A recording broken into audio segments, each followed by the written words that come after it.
Welcome everybody to another bloody podcast. I have to say it like that because there's so many podcasts out there now. But we are at episode 3 already. I'm going to be completely honest about another bloody podcast. Kieran Gilmurray, who joins me today. Kieran, welcome. Who is a global automation leader and thought leader and expert in that field, but also just a bloody good bloke who has been something of a mentor to me recently. But I was saying to Kieran before we joined on, he said, "Yo, what are you hoping to achieve with another bloody podcast?" And I was very, very clear with him. I said, "Well, it's just me chatting to people about nothing really, and just having a good chat about things that I think are interesting and hopefully that they think are. But there is no agenda behind it. Just a nice, friendly chat." How does that sound, Kieran? I should have brought a cup of tea. You should have bought a cup. How often? You should have bought a cup of tea. This is the one thing I have to say, Ed, about the internet and podcasts. And again, I love the title, Another Bloody Podcast, but I'm sort of like, there's tons of wheels out there. There's always room for more wheels and more vehicles. But I love the idea of it because where else in lockdown have we actually got a community? Haven't. You and I wouldn't have met if it wasn't for the internet. You and I wouldn't have met if it wasn't for LinkedIn, podcasts, you name it. And so many other people are in the same position. So whether it's another bloody podcast or something similar, I absolutely love it. Love it, love it, love it. Otherwise, it'd be a hell of a dull, lonely, for want of a better phrase, lockdown period. And content's content. I think a lot of people are like, I think the one thing I would say is, you're right, there's loads of room for more wheels, but I don't need any more bad wheels. No. Just there's difference between lots of wheels and lots of good wheels. So if I say one thing to someone, I'm going to look dead down the camera as I say this. If you're a black hole of charisma, please don't start a podcast because it's really dull. Know your strengths. Not to them though. I'm a little bit of a twisted one in this one here because a lot of people struggle to get any sort of content out at all. And they never put anything out. And then I have to say, I was kind of in that boat, but ish. And I need to explain the ish because you and I talk all the time about a certain manufacturer of equipment known as Elgato.com. Elgato, sponsorship deal, please. Send us free equipment. We've probably bought it all already. There's nothing left for us to get between the two of us, Kieran. We've got every bit of kit they do. There's not, but we'll take it anyway. We'll take it. We will. Yeah, Elgato.com. Love you. Please send address at the end of interview here. But yep, done. But it's I guess I love creating stuff. Absolutely love it. And for a long while there, I didn't. Now that was more a case of not waiting for perfection because a lot of people really struggle with that, and then they end up going, "Or I need a better microphone. I need a better camera." And then I need some auditing software, and I need some editing software, and I need this, and I'll get some training and whatever else. And a lot of it is they're just putting themselves off. You know, they feel nervous about it, and that's okay. My one is, look, just get something out there, get anything out there. And what's gold to you and to me may be, slightly tarnished bronze at best to someone else. But, mine is, I'm not to judge, just get your stuff out there. If it makes you happy, rush toward it, run toward the things in life that shine a light on you. Knock yourself out, So 6 and 1. I've seen a lot of that with people that I've chatted to. I remember someone who used to work for me used to say that. She was always like, "Oh, I'm terrified to put anything out on social media because I'm worried it'll be the wrong thing." And I would always say to her that there's no such thing as the wrong thing. It's like, you would have to go, as long as you avoid the kind of majorly contentious topics of, if you could avoid being sexist, racist, derogatory or anything like that, or saying anything illegal, like beyond that, you're not really going to offend anyone that badly. And also, she worked for me, and I was like, I'm the one who'll get it in the neck if you do anything. So, just crack on. But I think it's better to say... She ain't saying much offensive to anyone that probably hasn't been said before. So that's all right. Exactly that. You did this before, though, didn't you? You wrote about it a little while ago, imposter syndrome, where people worry, about how they sound, how people will react to them. The one thing I love in life, and we were talking about Gary Vaynerchuk before this here, I mean this in the nicest possible sense. I don't care what people think about me. I don't care if they love me. I don't care if they hate me. I try not to do anything to offend people. And now I'm not pussyfooting around or dancing in eggshells. I actually go out of my way too often to help people. By that I mean, I believe in karma. As long as I'm not hurting someone, harming someone, deliberately going out to upset them, then fantastic. And I never try to do that. And if someone tells me with all my LinkedIn stuff, oh, it's brilliant, fantastic, I take that on the chin, thank them for it. If someone, really robustly goes against what I've written, fantastic as well. I love debate. I love seeing it. I don't get offended. I love it either direction. So at times on social media, you do need a thick skin, because we have seen the keyboard warriors hiding in their bedrooms in wherever it is, Romford or somewhere. You know what I mean? Not that I'm knocking Romford. Why Romford? Why, of all the places you're going to pick, Romford? That's come in my head. I was thinking of snooker, and maybe that's why I come in. But it was like, the trolls, horrible people, great people. You just love the process. Do it for yourself. Create content because you want to, not because you're worried about someone else's opinion. Not looking for the likes or whatever else. Everybody goes down that route. Just get the stuff out. Like you and I, like us talking here, brilliant fun more than anything. My LinkedIn articles, the YouTube stuff I'm now starting to do. Is it the greatest thing that God ever put on earth? Yeah, it is. Yes, it is, folks. Follow me. No, it's not. But it makes me happy. It really does. And look at all the connections and the opportunities and the people and the debate and everything else. I'll tell you, this has kicked me through lockdown 6 ways sideways. Otherwise, it'd be, up, work, rinse, repeat. Up, work, rinse, repeat. That would make me a very dull guy. More dull than usual.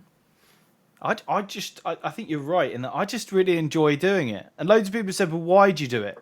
What's the purpose? What's the end goal? I'm like, does it need to have any more purpose than I enjoy it? And actually anything else beyond that is a bonus. It's like, oh, I get to speak to Kieran, I get to meet him. That's lovely. But, actually I'm doing it because I enjoy it. You and I didn't reach out to you because, I must get Kieran on my show because he's really influential and he knows it. I was just like, I'd love to have a chat with Kieran on there. That'd be a laugh. That would be fun on a Friday evening to have a quick. I've just killed my timestamp now for anyone who's listening to this on a Wednesday. But on a Friday evening, and you have a chat with someone you like to talk to, it's good fun. It's enjoyable, and I think it's when you said as well about it going in and waiting for all the gear. Now we're both at the point, you and I, as we say, we've bought everything.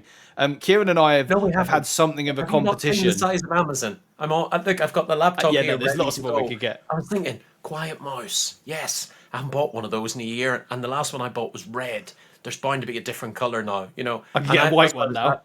I was laughing earlier on. Remember, I was telling you, my wife's got a desk outside of this room, and as I said you just before we come on there, yes, I bought her 2 Elgato air lights. Remember Elgato? Elgato, remember us?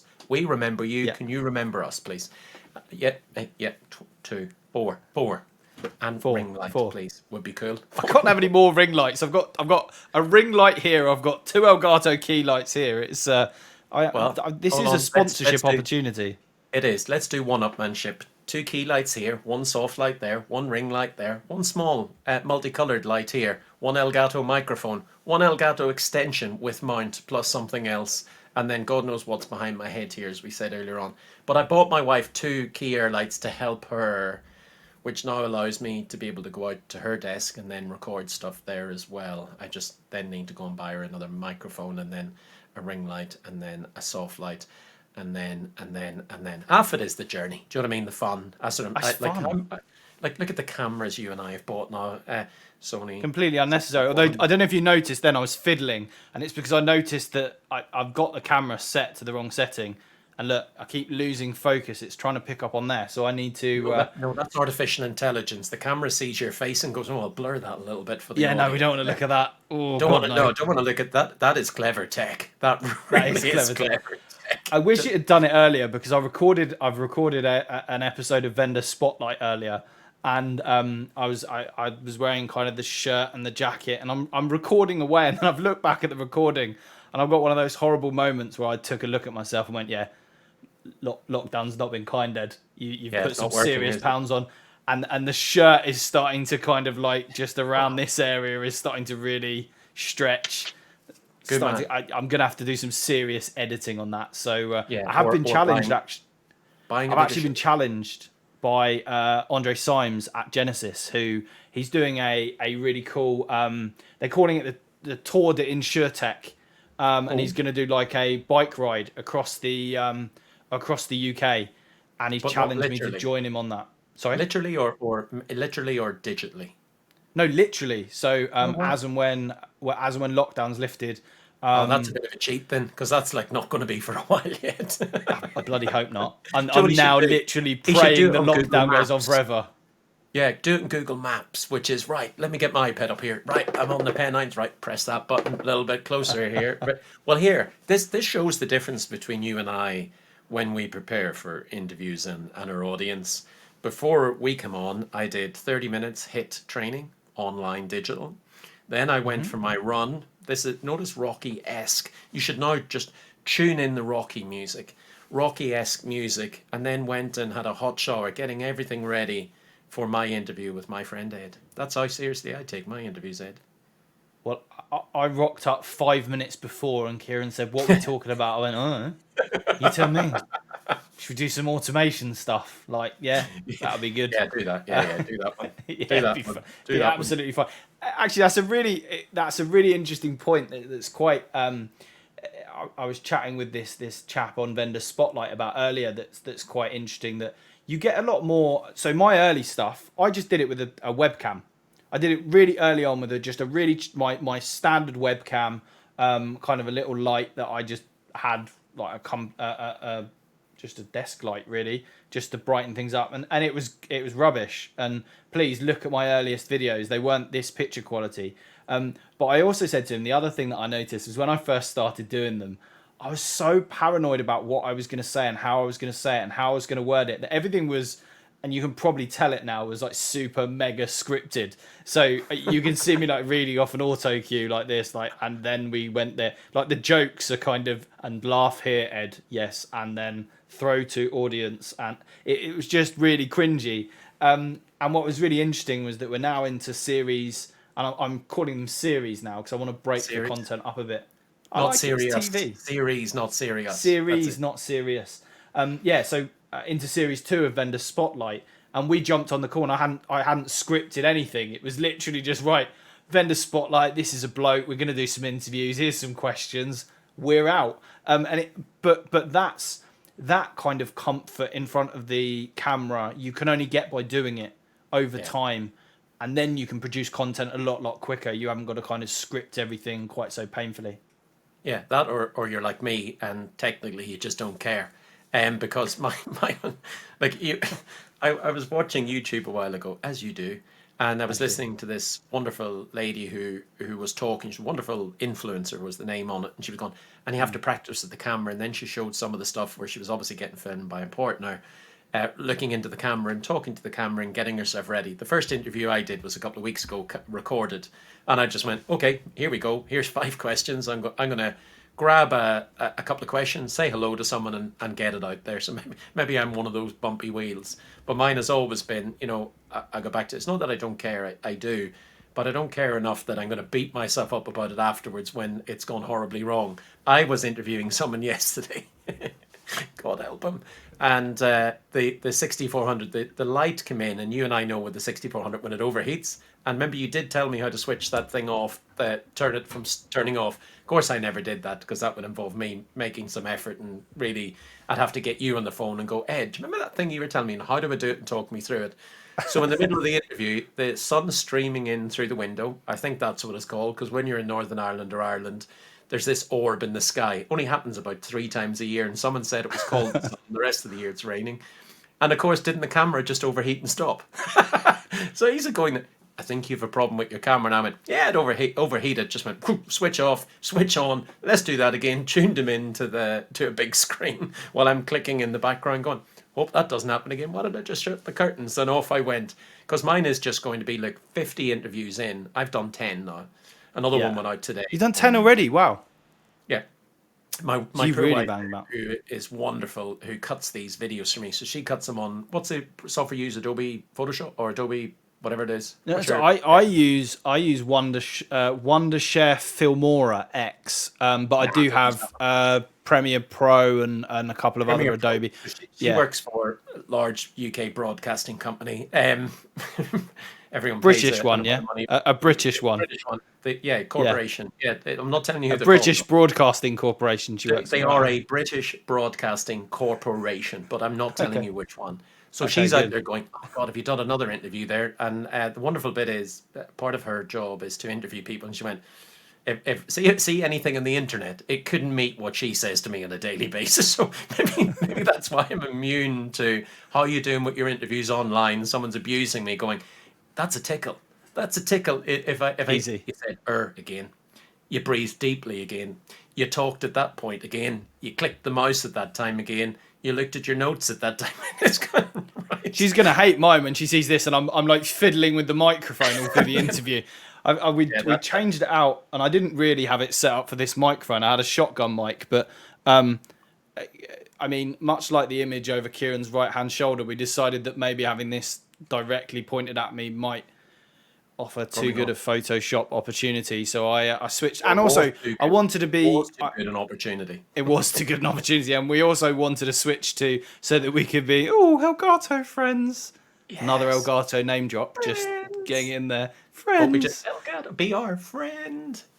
So we're both on our Elgato Wave 3 microphones with all our lighting around us. So I wanted to switch over. So I wasn't really set up for this, and then all the focus is going. But this is what happens. You just record it, you let it happen, you go with it, and you know what? No one really cares. That's the reality. I don't think they do. My one is, look, if you overscript things and you're not natural, it's a pretty dull interview. Maybe that goes back to what you're saying. But if your first 10 interviews are dull, don't worry. Your next 20 are dull, don't worry. After that, as you say, look, you're in the wrong job. It's a little bit of don't do an interview, do a podcast.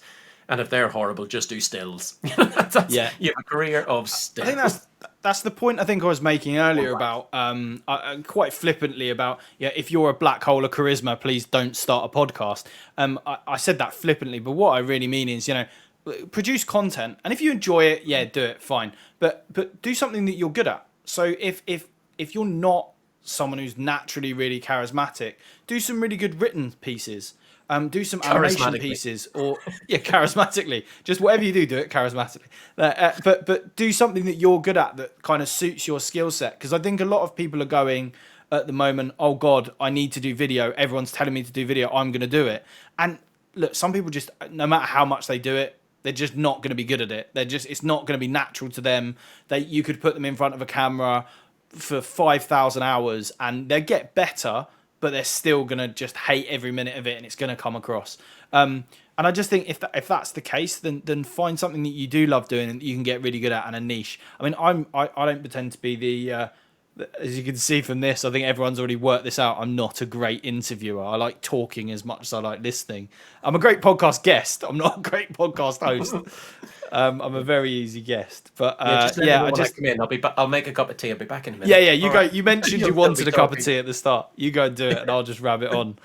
But that's a bit of an art in itself. So I realised that on the early vendor spotlights and some of the other things that I've done, grinding my gears and the like. The urge as the host is to talk, because you're like, well, it's my show, so I need to talk, and then the point at which it starts to get better and the content is when you realise that you need to hush, and you need to and I've got a post going out about this next week, funny enough. I think I say channel Parkinson, just literally shut up and let them talk. If you've got Billy Connolly on your show, they don't want to listen to you. They want to listen to Billy Connolly. You are there to facilitate Billy Connolly or whoever else it is that's on the show looking brilliant and doing their magic. That's what you're there for. And I think you see that with a lot of chat show hosts. So I think it's why Jonathan Ross has fallen off so badly, is because he won't shut up being Jonathan Ross. Whereas Graham Norton has now become like the elite interviewer, because he literally says, so, tell me about that. And then he shuts up and he lets his guests be the people that are on there, which is, I'm now talking for 4 minutes flat. Yeah, I was going to say, the audience are now going to be playing that back going, okay, I heard what he said. Now let me just time that. Yeah, let me time how long. But I do think that's important. So that's my top tip for your We did say this was a Friday, but actually it's now Tuesday because Ed's just finished. I've gotten off the soapbox. I think it's the same thing. Like I do video because I enjoy video. And I have a dreadful habit of saying, instead of why, well, why not? And now you've seen I've started video interviewing. I've started doing a LinkedIn Live, and I've done tons of shows. I'm now for an excellent publication called the AIjournal.com, doing a fireside next week as well on automation and RPA and data analytics and machine learning. And I have fun doing it. But the stuff I like most, which if you were into your hits and your likes and all sorts of stuff like that, goes down like a lead balloon, is actually long form writing. So you and I know that I love my series. I just write so much that I have to break it up into 6. Next one is like, the current one is 6 parts. I went up from 5. The next one's 7 because there's so much material there. That's the bit that gets me out of bed in the morning. And next to no one looks at long form articles because I like your long form stuff. I read it. I read it. I think it's great. Oh my God, there's you and my wife who has to edit it, read it, and some stage I read it. Not when I'm writing it. I just write what's in my head and out it comes.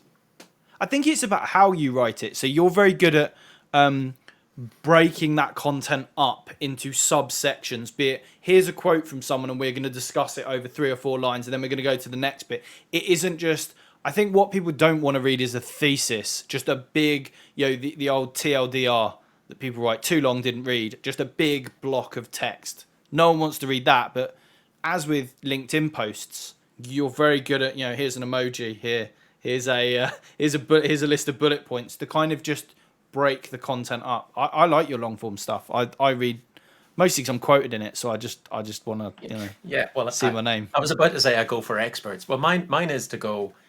It's I've seen in my industry, automation, intelligent automation, data analytics, so-called consultancies and experts charging people an absolute fortune for guff, for want of a better phrase. So my mission is just to open source the heck out of it and produce that much content out there. I think you said it, or Tolani and someone else said it a while ago.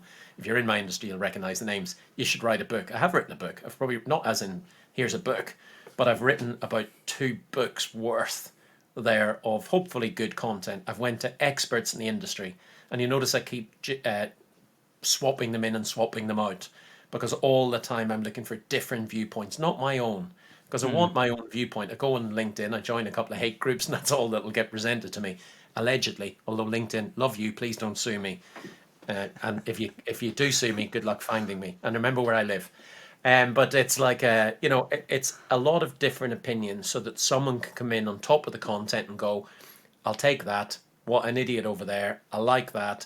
That all knits together. So you put me in there for the idiot bit, don't you? I've now realised that's why I'm there.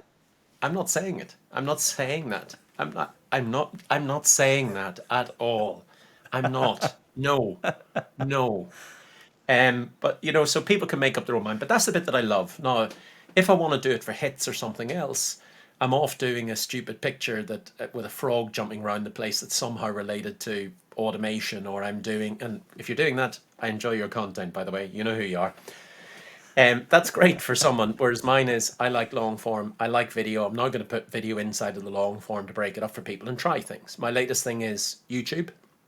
So again, I want to learn how to do that, put up the videos, form the channel, put up a nice introductory video for myself, try and get some tagging and do all sorts of stuff on that one there. And again, it's just the creative process. It's the fun behind it. And who knows, Ned, in 12 months' time, will I be doing that? Don't know. Now I'm on Clubhouse. Did Clubhouse the other week. We're about to do one of those in a 2 weeks' time. And you know more or less what that is. Not Clubhouse, not a bandwagon. We went, actually, we're doing the Emma Roloff and I are doing the 3rd Thursday. Interestingly, folks, it's on the 3rd Thursday of every month. Get the naming of that one. And we're talking about digital transformation. We get 3 guests on. 30 minutes later, we've always run out of time. And I'm going to tell you what, last week when we were preparing for this, allegedly some of the guests were preparing whilst drinking wine, Ed. I'm not condoning alcohol. Disgusting. I'm revolted. Talking about taking it seriously on my 2nd bottle of red. But I just thought afterwards, something, this was brilliant fun. We're all literally talking about all the things we're going to do in the show. We got to meet and chat, talked about careers, where we live, what we're up to, you name it. And when you get into the conversations online, the number of people who are actively engaging in that is phenomenal. On a Thursday at 2 UK and 9 a.m.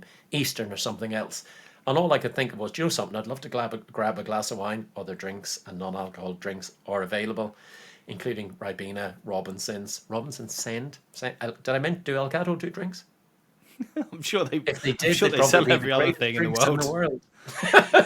He says, But you know what I mean? It's just to continue the conversation with people. That's the great bit about tech and community. You know what I mean?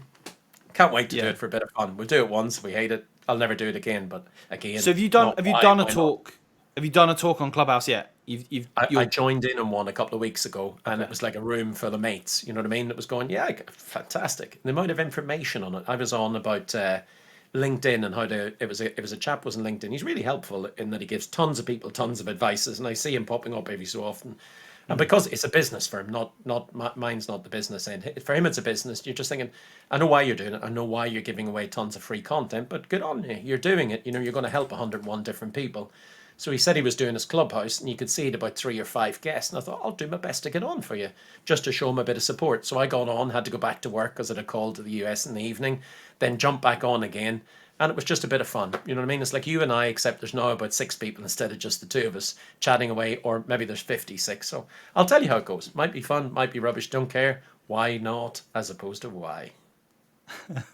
I Back to you, Jonathan. Back to you, Jonathan. Thanks. Yeah, Jonathan Was here. I have not gotten on well with Clubhouse for me. I can't get into it. Loads of people have said to me, "Oh, you'll love it. You'll be able to just talk at people for hours. It would be exactly." My own mum said that to me. That's it's different. It's exactly the same, but there's a visual element to it. And I remember that's it. Just someone gets to smile back at you as opposed to just draw pictures while they stab it with their pen. Exactly. My mum said that to me though when makes me sound like such a child with a pen. Seriously, God, that's a mean childhood, Ed. No wonder you've turned out the way you are. Exactly. But what she forgets is I'll be choosing the care home. So just saying, it's only £600 for a return for a single way flight to Switzerland. Just remember that. Yeah. So I remember when I was looking to leave a previous employer, and she said, "What you really need is someone who'll pay you to talk." And I went, "Well, I work in sales." She went, "No, that's about listening." And I was like, "Is it?" Which tells you how good my sales career has been. I was going to say, why were you leaving that particular job at that particular time of your career, Mr. Hailsley? Yeah, let's not cover that one. Here, this could turn into a coaching and therapy session. I'm starting, by the way, an executive coaching course next week. Are you? Done it for years, coached for years. You do? I'm going off piste here, but I would absolutely love to. I'd love to get involved in it. Yeah, not like as in to teach, as in to learn. Like that wasn't me going. Yeah, I think I should probably host that. No, it involves listening. You wouldn't be very good at it. No, rubbish. That's not good for me. If you're willing to pay a great deal of money, I'll write it down afterwards. Can I pay you in Elgato gear? Well, if it was a one of your ring lights, it would be more than 20 of them before VAT.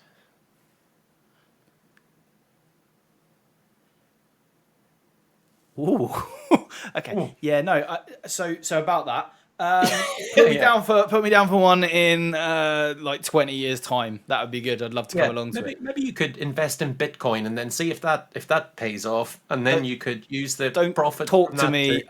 Do not talk to me about cryptocurrency. It's still a sore subject for me, Kieran. When I literally managed to buy it, make £2,000, lose 700, sell it, and then watched as it gradually over the next week creeped back up to the highest rate yet. And only I could have managed to buy cryptocurrency and sell at exactly the wrong moment. I couldn't have sold at a lower price.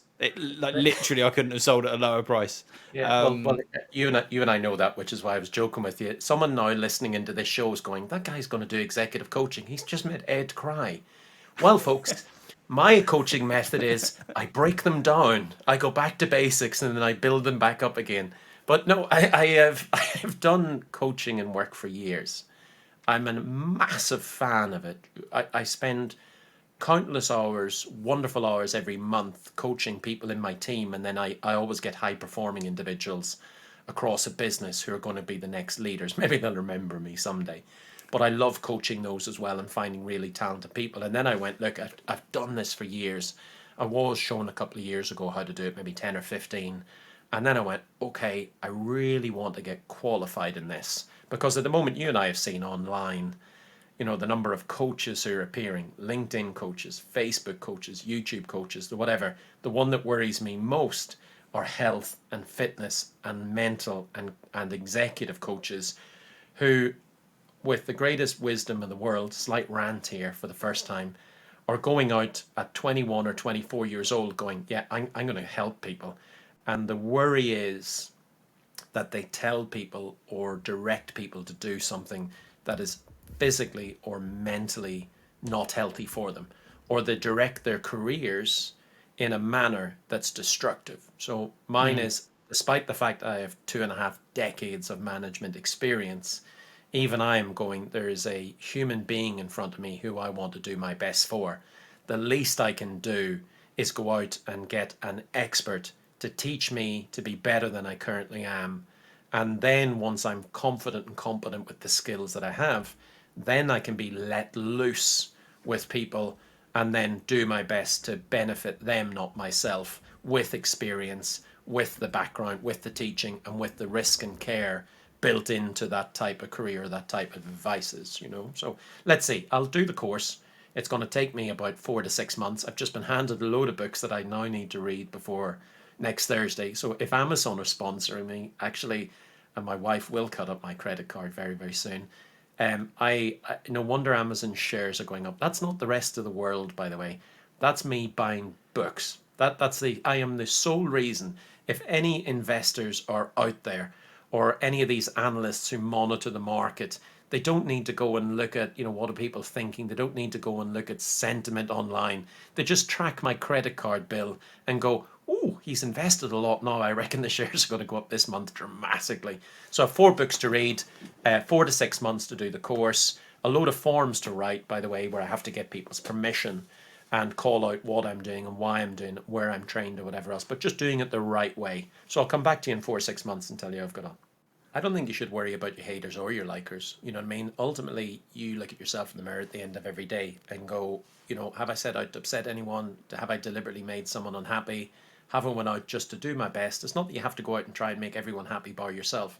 This is very much about you as an individual. Look, I've actually, I've turned up today. I've done the things I want to do. I've looked after my family and friends. I've created some content that I hope is valuable. It'll not be valuable for everyone. I've not harmed anyone. I've not broken anything, I can look myself in the mirror and say, yeah, it didn't do too bad. If you can do that, you're living the life of your dreams. I wouldn't worry about the love or the hate on that one. That's a personal thing. I remember the time you did ring me about that one there where you actually re-recorded something to explain a comment. And I was going, why bother? Do you know what I mean? Why bother? Idiots out there have had years more practice at you at being stupid. You know what I mean? And therefore, you're never going to win. And that was my exact comments at that time.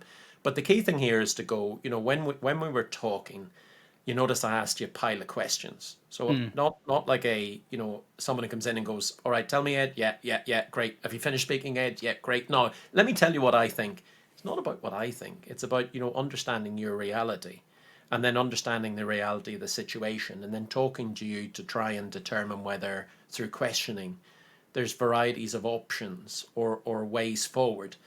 And then ultimately, if you still can't see through that, and there's lots of techniques that I would do, which is, look, and I did this to you that time, which was, Ed, look, if someone else was looking in, what would they say? Because if I turn around and says, well, what do you think, Ed? You're so confused, you're so caught up in the emotion of it. And emotions are brilliant. Nobody should ever apologize for those. We're all different characters. I always say, if all the flowers in the garden were the same, it'd be a bloody boring garden, unless they were tulips. I really like tulips. They'd be lovely if they were the same. But through questioning whatever else, you can normally come to the answer, and you did that yourself that night. The ultimate bit is if you still can't work it out, and I've done, well, what would someone else say? Which in other words, everybody can suddenly third party themselves. You still can't work it out, and I go, would you like me to tell you what I think? And ultimately that is what I can offer, but it's really the last moment. But when you see someone struggling, and no matter what you say or no matter what you do, they're in a position where it's been destructive for themselves personally. Sometimes you have to be directive, and that is your last resort. My worry is that people come in and go, yeah, right, Ed, yep, great, yeah, looking at my watch, yeah, great, give us £100 an hour for coaching, yeah, great, right, Ed, do this, it'll work. That's damaging, harmful, and whatever else. I have this problem apart from my Elgato addiction. Did I mention Elgato in a while? And Amazon addict. Did I mention Amazon? I buy Elgato on Amazon as well. It's I think you did. I think we've did- covered that one. We'll have to check that one actually. Let's just Well, check actually, that. we'll rewind it. I'll check after. We Maybe rewind and we'll. go forward. Yeah. I have to be exceptional at it. That's my cross, in that once I'm exceptional at it, it's then, okay, what's next? Do you know what I mean? So I want to be not just a great coach, and I'm fortunate enough at times to be really helpful for people, but I want to be an exceptional coach, and it's a bit the same. Do I want to be good on LinkedIn? No, I want to be the best writer I can be. And if people love the content afterwards, fantastic. Do I want to be great on YouTube? No, but I want to understand YouTube. I want to break it apart. I want to understand it. I want to know what works or what doesn't work. I want to twing here and twang there and really get it to work, and then go, okay, what's next? And that's why probably I'm in the tech industry, because I love change. I'm addicted to some degree to change. And that's a bit, I think I told you before. I actually, years ago, I wasn't like that. And if you look down there, see that Insights profiling tool? You see those colors? I'll have to bring that up where my fingers point. I do. Yeah, I can see it. Yeah. I've had to increase the size of your screen, but I can see it. Yeah. So that there is, years ago I was, what you say, blue green, very detailed, very, very, very detailed. Whatever else, had to think it through, had to work it through. Now I'm the total reverse of what I was. So you can change mindset. Not a problem retraining yourself. Red and yellow are creative, and what you might say, instead of very deep technical, they're like top end marketing or something along those lines there. But I put change so many times into my life. Go to a restaurant, say to the waiter, waitress, what would you recommend? I have to take it, unless it's pulled pork. I hate that. Bad episode. And tequila. Bad episode. Other drinks are tequila. available. Non-alcoholic. Bad episode here as well. Yeah, but 50p Student. Yeah, student. Yeah. Bad episode. Yeah. Yeah, no, I still remember it these days. In the front door, bang, down I went. 9 of us out the same night. I haven't seen 4 of them since. But other drinks are available, non-alcoholic as well. But it's like, I will want to do it brilliantly, to be the best, so that I know when it comes to another human being that I am giving them the best advice possible to help them to live their best life possible, if that makes sense. Hence why I'm doing the course for 20 Elgato Ring Lights Plus. I think it's really important as well. I don't think people should underestimate how valuable it is to find yourself a good mentor. Someone who, when you're struggling with someone, and it can't be your boss. Let's be really clear. It's not your boss. It's probably not someone who works in. It's probably also not someone who maybe even works in your business, because you will always feel compromised. You won't be able to, or they need to certainly have a distance from where you are within that business, because the closer you are to them, the less open you'll feel you're able to be, the less vulnerable, and also the more conflicted they are. Because if they're your sales manager and you're saying, I don't think I'm going to hit my number, don't tell your sales number, you're not your manager, you're not going to hit your number, because that's probably not a great idea, and you haven't got a clue how you're going to get there. But equally, they're then conflicted, and then we're back to that job. Yeah, we're back to digging that deep job. here today, folks. We're digging deep with Ed. We're going through. I feel like I should just lie back on a couch right now and just like we're going full counselling. But no, I think it's really. Your boss. Every boss should coach, and I mean coach. So my one should be sitting there. If I were your boss, to see it, you should be doing that by default. What worked well, what didn't work well. Painting a picture of what success looks like, helping you get there. Bringing the team together in a stand-up during the day. Okay, folks, high energy. What'd you do? What worked? What didn't work? How can we get better? What do you think? Who can help? All that should be done by default. But if we're talking about mentorship and coaching for you to be the best that you can be in your career in that job, then absolutely it has to be someone distracted from your boss, or abstracted. Can be someone in the same company, although just be careful with the line that you're taking there. You're not going to HR, like, I hate my boss, I hate this company, I'm going to leave, whatever. Oh yeah, by the way, I'm up for an award next week and they're depending on me for the following. You don't compromise anyone either. But managers and leaders should be coaching and mentoring, and the business themselves should be organised that, and buddying up with someone the day they start. My one is exactly the same as yours, Ed. It's when I go to the gym, I can lift 90 kilograms. Not a problem for me.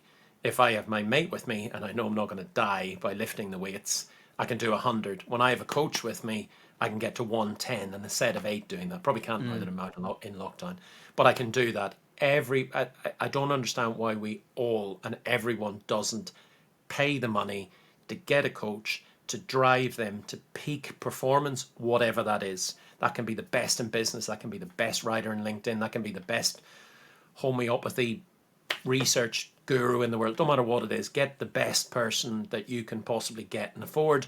And once you've burned them, normally takes about 6 months to take everything out of their head and then done, go and get the next best one, the next best one. It is the best money that you can spend. I am now trying, I have one guy at the moment who happens to be a guy absolutely fantastic. I'm now trying to find someone who is just exceptional, who's far better than me, far better than anything I can hope to become in the next 2 years to drive me to that next level, whatever that is. Let's see. Anyone out there? Please, I would be delighted if someone... And if they work for Elgato, all the better. Like, that would be just Elgato, what do they do? The best recording equipment in the world. But do you think you see enough? Do you think you see enough coaching and mentorship within businesses? Because my experience is no. To be frank, I think there's. This is slightly damning, but I've received very little in the way of coaching, or it's always go and do this. Okay, is that going to work? Or, you know, help me understand how to do it. Just sell, or that old classic within sales where it's just, we'll just make more calls. Okay, well, just making more calls isn't necessarily going to work if, as the case probably is, I'm rubbish at cold calling. What I actually need is you to take some time with me and understand why I don't like making more calls, why I'm underprepared, to help me feel empowered to make good calls, rather than just saying, we'll make more calls, do more, sell more. Actually, if you're a sales leader, Daniel Disney asked this question earlier in the week, actually. I don't know if you saw the poll. He put a poll out in which he said, as a sales leader, what is more important, sales experience or leadership experience? Now, for me, I answered straight away, and I was shocked at that it was skewed as it was. For me, it's a leadership role. Leadership experience. I need you to lead me. I need you to tell me how to become better, to coach me. And you don't necessarily need sales experience for that. What I need is you to identify where I'm struggling and then help me find the answers to it. And it might be that you go, we'll bring a coach in. But if you're just a salesperson or just have a sales experience and don't know how to get that out of someone, or don't know how to deliver that to someone or to engage with them in that way, for me, it's the more important. What do you think? Well, Mr. Monkhouse, I think it's the latter as you described. I know, shows age. Are you being ageist, Ed, to me? I'm being ageist. I'm just going to cover all the ists on this call, obviously. I'm counting them up. I'll cry later on. It's interesting the number of firms I've seen over the numbers of years ago. There's the best salesperson, be them a manager. You kill them, you kill the team. There's the best technical person, make them a manager. You kill them, you kill the team. I've always created 2 levels of structure. People still want to go up, they want to be rewarded and whatever else, but you don't reward them by just making them a manager. So absolutely, leaders, brilliant in sales, knock yourself out, 2 different roles. If you can get a unicorn who's both, pay them whatever they need paid, keep them there. They're A-game players in total. The bit here comes to, no, there's not enough coaching and mentorship in a business. The first sign, and someone said it, not me, of madness is doing the same thing over and over again and expecting a different result. So any manager, leader turns around and tells you, Ed, you're not selling enough, make more calls, is helping you on the first sign of madness. My bit is, unless you can actually understand the motivations behind people, unless you can understand their why, unless you can actually help them, not tell, help, through questioning, through guidance, through, if you can't do it as a leader, bring in a coach or a mentor or something else, put them on a course, you name, whatever it is. If you can't recognize that someone needs help and you're just telling, then you're not a particularly good leader. If you're in that situation, please yourself seek a little bit of coaching and mentorship and a little bit of help. I'm sure you're a super person. If you recognize that you're not a great leader and you keep abusing and destroying people in their careers, please, a bit like the dodgy wheel we said earlier on, maybe just free up the seat, get in a different bus, go in a different direction, because you've probably been harmful to a lot of people. I have seen far more bad leadership practice, far more bad manager practice in my life than I have ever seen good practice, and that is a pretty sad thing to say. I would like it to be exceptional that I see bad practice and then go, okay, no, I can, not someone's an idiot, get rid of them. How can I help them? I'm massively curious. I go and try and understand people's why. Like, why are they behaving the way they're behaving? Why are they saying the things that they're saying? Why are they doing that to that individual? Once I understand the why, it doesn't mean I like it. Doesn't mean that I accept it. Then I can do something about it, as a coach, as a leader, or something else. Sometimes that's, we need to part ways. Someone ends up far happier in a different role because maybe they've been miserable in what they're doing, or they just don't have the aptitude or attitude to get it. More often than not, people react positively to being guided, ask questions, motivated, engaged, and you get that rewarded back 1,000 times over. I love coaching and mentoring my managers because I can get 6 of them to the next level of their career, and they can get their 8 or 12 people, depending on the span of support or control, to their next level. I always have people wanting to work for me, not wanting to run away from me, and that tells me I'm doing something right. So would love to see great leadership, great coaching, great mentorship being a de facto. Unfortunately, I don't. But let's see if that changes. One of the other things I'm conscious, we're 48 minutes in. It feels like we've only been chatting for 5, but we're 48 minutes in. And one of the things Well, here, finish in 3, because I have to jump on a call to the US at 5, and I'm sorry, but you and I can catch up again. Good. Well, we're going to have to finish then. I haven't even had a chance to ask you, but I wanted to ask about, in 2 minutes or less, UiPath, £750 million raise to a 35 billion valuation. Thoughts? Naughty in head, 2 minutes. asking the questions I got out loud. Oh, I'll try and do it less than 2 minutes. Who am I to decide what the market decides? Let me give you a contrast. Someone came up with the figures there a while ago with Airbnb's valuation. I use Airbnb and love it, like other people are available. And it said something like their profit or their turnover, it would take 1,400 and something years to get it to work. And when I remember back to the year 2000, the dot-com, and all of a sudden you've seen, valuations that just seemed extraordinary. I couldn't get them. But Instagram thereabouts was what, 1 billion? Can you imagine how much Instagram would be worth now? YouTube was what, 2.3 billion all those years ago. And everyone, oh my God, that's so expensive. Can you imagine if someone said, if someone said to me, I'll give you YouTube for 2.3 billion, I'd go and rustle up the money somewhere, God knows where, but 1,000 lottery tickets later, bound to be a winner there. But you know what I mean? So valuation is it's a crazy one in the eye of the beholder. If I look at the organizations across the globe who are ran really inefficiently, have really mundane, horrible processes, and I look at the vendors out in the market who are going, I potentially have a platform, and they're expanding in feature and functionality that can remove a lot of that, free human capital, human people, to do really more interesting creative work and drive masses of value, then 30 billion or 35 billion is cheap, considering we're in a trillion global economy. What do I think at the moment? I don't know. I'd need to see UiPath's turnover. I'd need to see their COGS, their cost of goods.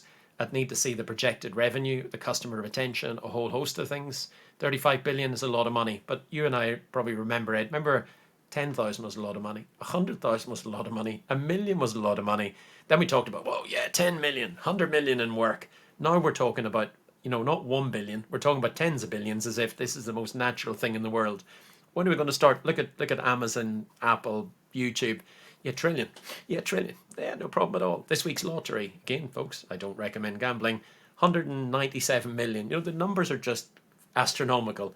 We'll look back in 10 years' time and go, YouTube 2.3 billion. That was chicken feed. So who knows? Let's see. I wish them well. I wish all the companies well. The more competitive a market, the better. Well, thank you very much, Kieran. Unfortunately, I think that is literally, we've run out of time because you need to hop on a call, but it's been an absolute pleasure as always. If you enjoyed this, please smash that like button, put in the comments below. I will put Kieran's contact details below as well if you want to hear more from him, and make sure to tune into his series of interviews, which thus far have been tremendous. And absolutely fantastic. So please do watch those. But for now, we're out of time, and we will see you on the next one.